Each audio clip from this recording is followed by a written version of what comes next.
જય શ્રી કૃષ્ણ।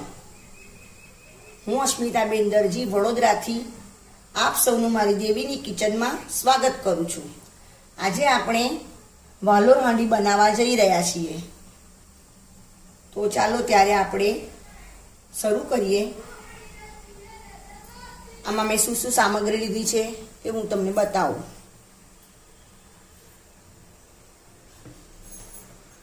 તેની ચડાઈ દીધી છે, એમાં આપણે હવે તેલ મૂકીશું।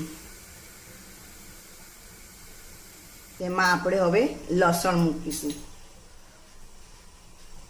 હવે લસણ તતડી ગયું છે, હવે તેમાં આપણે અજમો ઉમેરીશું।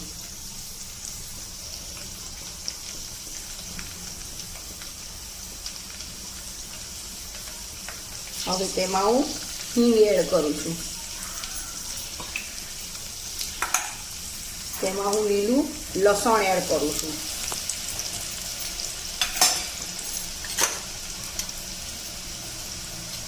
હવે સ્વાદ અનુસાર આદા મરચાં લસણની પેસ્ટ એડ કરું છું।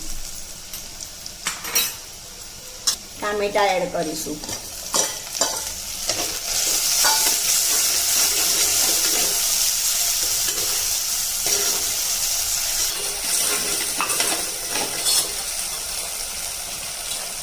હવે તેમાં સ્વાદ અનુસાર મીઠું એડ કરીશું।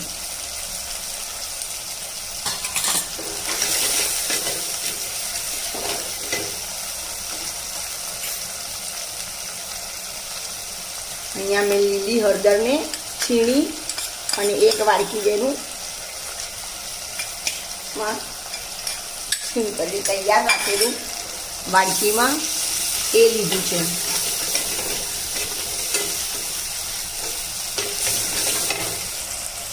હવે તેમાં કેપ્સિકમ એડ કરીશું।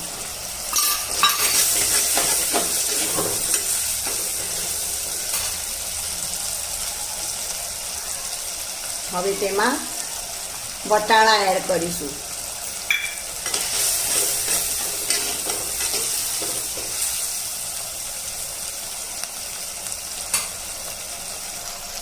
હવે તેમાં ધાણા જીરું એડ કરી દઈશું।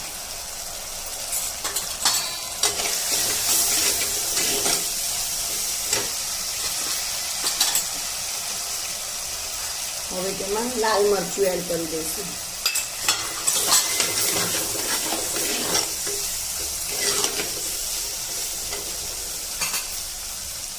એનું પાણી એડ કરું છું, મસાલો બની ના જાય।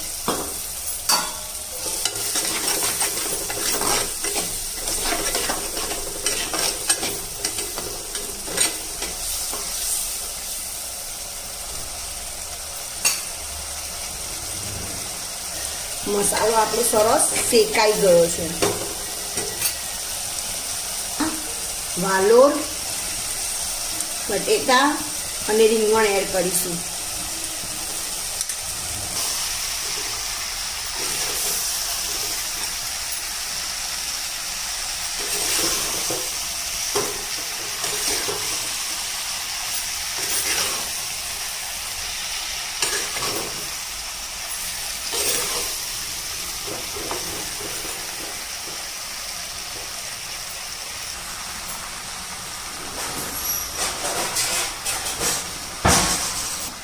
હવે એમાં થોડુંક પાણી એડ કરી સિજવા દઈશું અને હવે હું એને ઢાંકી દઉં છું અને ઉપર અડધો ગ્લાસ પાણી રેડી દઉં છું।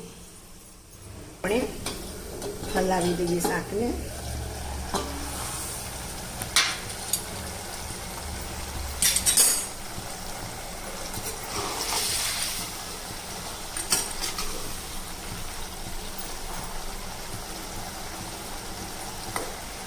આપણું શાક થવા આવ્યું છે, હવે આપણે એમાં ગોળ એડ કરી દઈશું અને તલ।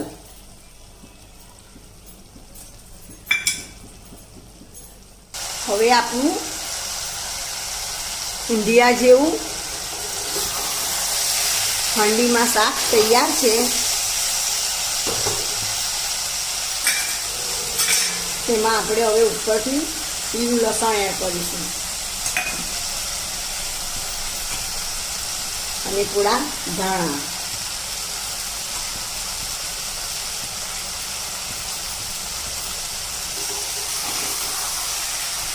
બતાવ્યું છે.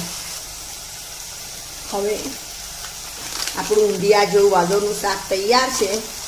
હવે એમાં હું થોડું કસ્તુરી મેથી એડ કરું છું.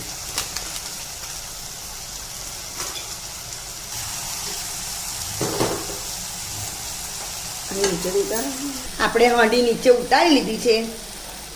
આપણું ઊંધિયા જેવું શાક, વાલોર પાપડીનું ઊંધિયું, હાંડી ઊંધિયું તૈયાર છે. ઉત્તરાયણમાં ખૂબ જ ટેસ્ટી, ખાવાની મજા આવે. તો હવે તૈયાર છે આપણું હાંડી ઊંધિયું. આપણે માટીના વાસણમાં બનાવ્યું છે તો એની મીઠાશ ખૂબ જ છોડી છે. ઉત્તરાયણમાં ખૂબ જ મજા આવશે. ત્યારે આપણું આ ગરમા ગરમ હાંડી ઊંધિયું તૈયાર છે. તમે મારી આ રેસીપી કેવી લાગી તે મને જણાવશો.